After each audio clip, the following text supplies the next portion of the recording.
কথা বলছি বাঁশবাড়ি সার্বজনীন পূজা কমিটি, পূজা উদযাপন কমিটির যারা সদস্য রয়েছে তারা এই দরবার শরীফে এসে ঈদে মিলাদুন্নবীর শুভেচ্ছা জানিয়েছেন। আমরা তাদের সাথে কথা বলার চেষ্টা করব। আমার নাম অয়ন মণ্ডল, আমি বাঁশবাড়ি সার্বজনীন পূজা কমিটির প্রচার সম্পাদক। আহ, আমরা আজকে আসছি হচ্ছে হলো ঈদে মিলাদুন্নবী উপলক্ষে সোয়াবিয়া দরবার শরীফে আসছি। আমরা ধর্ম বর্ণ সব নির্বিশেষে সবাই এক হয়েছি আজকে।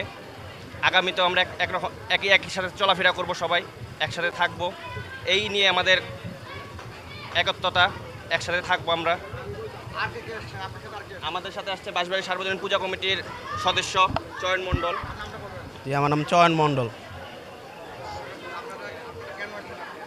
আমরা আসছি এখানে সাহাবিয়া দরবার শরীফে সবার পূজা কমিটি থেকে আসছি আমরা ওনাদের ঈদে মিলাদুন্নবী উপলক্ষে যে ওনাদের সম্বোধনা দিতে, যে